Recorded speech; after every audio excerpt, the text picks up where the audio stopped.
വിമർശന ഭാഷയിൽ തന്നെയാണ് പ്രതികരിച്ചത്. അതിനെന്താ കുഴപ്പം? വിഷയം ചൂണ്ടിക്കാണിക്കേണ്ട പോലെ ചൂണ്ടിക്കാണിക്കണം കേട്ടോ. വിഷയം ചൂണ്ടിക്കാണിക്കേണ്ടത് എങ്ങനെയാണോ അങ്ങനെ ചൂണ്ടിക്കാണിക്കണം. അങ്ങനെ അല്ലാതെ ചൂണ്ടിക്കാണിക്കുന്ന കാര്യത്തെയാണ് വിമർശനാത്മകമായിട്ട് പറഞ്ഞത്. ഒരു പ്രശ്നം ഉണ്ടായപ്പോൾ ഉടനടി പരിഹാരം, പ്രശ്നം ഉണ്ടായാൽ പരിഹാരം അല്ല, പ്രശ്നം ഉണ്ടായാൽ പരിഹരിക്കും. അതിൽ പ്രശ്നമൊക്കെ ഉണ്ടാവും. നൂറുകണക്കിന് ആശുപത്രികളും മെഡിക്കൽ കോളേജ് ഉൾപ്പെടെയുള്ള നിരവധി സംവിധാനങ്ങളുള്ള ഒരു സംസ്ഥാനത്തിൻ്റെ അകത്ത് എവിടെയെങ്കിലും ചില പ്രശ്നമില്ല ഉണ്ടാവില്ല എന്ന് പറയാൻ പറ്റില്ല. ഉണ്ടാവും. ഉണ്ടാവുന്നത് ശ്രദ്ധയിൽപ്പെട്ട് ഉടനെ തന്നെ പരിഹരിക്കാൻ ആവശ്യമായ നിലപാട് സ്വീകരിക്കുകയും ചെയ്തു, പരിഹരിക്കുകയും ചെയ്തു. അത്രയേ ഉള്ളൂ കാര്യം. അതായത് നിങ്ങളുടെ ഒരു കാര്യം ഞാൻ പറയാം.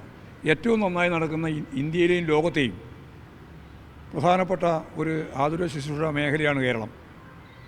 ആ കേരളത്തിൽ ലോകം തന്നെ ശ്രദ്ധിക്കുന്ന രീതിയിലുള്ള നിരവധി പദ്ധതികളുടെ, ഇപ്പോൾ നമുക്കെല്ലാം അറിയുന്നത് പോലെ ഇവിടെ കോവിഡ് പശ്ചാത്തലം ഉൾപ്പെടെയുള്ള സാഹചര്യത്തിൽ ലോകം തന്നെ പ്രശംസിച്ച കേരളത്തിലെ ജനകീയ ആരോഗ്യ പ്രസ്ഥാനം, ആ ജനകീയ ആരോഗ്യ പ്രസ്ഥാനത്തിൻ്റെ അകത്ത് എവിടെയെങ്കിലും ഒരു ചെറിയ പ്രശ്നം ഉണ്ടാകുമ്പോൾ അത് പർവ്വതീകരിച്ച് ഇനി ഇവിടെ അതേ ഇല്ല എന്ന് പറയുന്ന ഒരു പ്രത്യേക മാനസികാവസ്ഥയെ എന്താ പറയുക?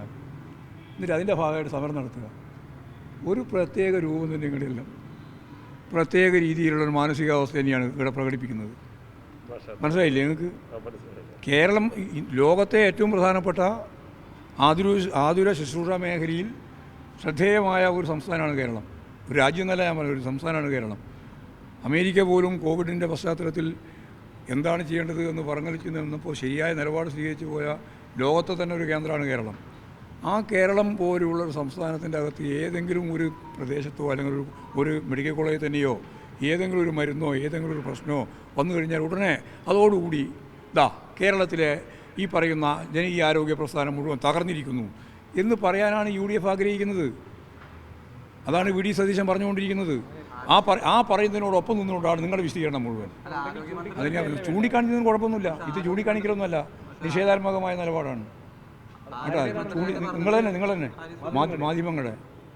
മാധ്യമങ്ങൾ എടുത്തുകൊണ്ടിരിക്കുന്ന നിലപാട് എന്ന് പറയുന്നത് എവിടെയാണ് കുറ്റം പറഞ്ഞ് ഒന്നുമില്ലാതെ ഒരവസ്ഥയിലേക്ക് കേരളത്തിൽ എത്തിക്കാൻ കഴിയുമെന്ന് ആരെങ്കിലും പിന്തുണക്കുകയോ തുറക്കുകയോ ഒക്കെ ചെയ്തോട്ടെ, ഞങ്ങൾക്ക് വ്യത്യാസമില്ല. ഞാനിവിടെ പറഞ്ഞ ഒറ്റ കാര്യമേ ഉള്ളൂ. ലോകോത്തരമായ രീതിയിൽ പ്രവർത്തിക്കുന്ന ജനകീയ ആരോഗ്യ പ്രസ്ഥാനത്തിൻ്റെ ഭാഗമായിട്ടുള്ള ആതുര ശുശ്രൂഷ മേഖല ആകെ വളരെ നല്ല രീതിയിൽ മുന്നോട്ടേക്ക് പോകുമ്പോൾ അതിനെ മുഴുവൻ അപകീർത്തിപ്പെടുത്തത്തക്ക രീതിയിലുള്ള നിലപാടുകൾ പ്രതിപക്ഷവും അതുപോലെ തന്നെ അതിൻ്റെ ഒപ്പം നിന്ന് മാധ്യമങ്ങളും ആ ഒരു ശ്രമത്തിൽ നിന്ന് പിന്തിരിയണം എന്നാണ് എനിക്ക് പറയാനുള്ളത്. അതിനെ ചൂണ്ടിക്കാണിക്കുക. നിങ്ങൾ എല്ലാവരും എപ്പോഴും ചൂണ്ടിക്കാണിച്ചുകൊണ്ടിരിക്കുക. ചൂണ്ടിക്കാണിച്ചാൽ മതി, എപ്പോഴും ചൂണ്ടിക്കാണിച്ചുകൊണ്ടിരിക്കേണ്ട. ആ ചൂണ്ടിക്കാണിക്കുന്നത് പറയുന്നത് തന്നെ വിരുദ്ധമായ ഒരു നിലപാട് സ്വീകരിച്ചുകൊണ്ടാണ്. അതാ കാര്യം.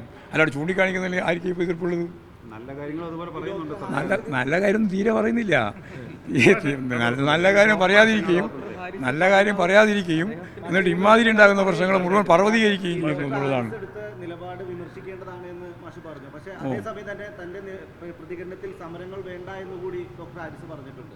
അതുകൊണ്ട്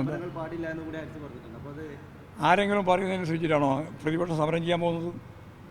പ്രതിപക്ഷത്തിന് ഒരു ആയുധം നൽകുന്ന രീതിയിലുള്ള പരാമർശം വന്നാൽ സ്വാഭാവികമായിട്ടും അതിന് അവരുടേതായ പ്രതികരണം വരികയും ചെയ്തു. ഇനിയിപ്പം ഡോക്ടർ പറഞ്ഞാലും പറഞ്ഞില്ലെങ്കിലും അത് നടന്നല്ലോ.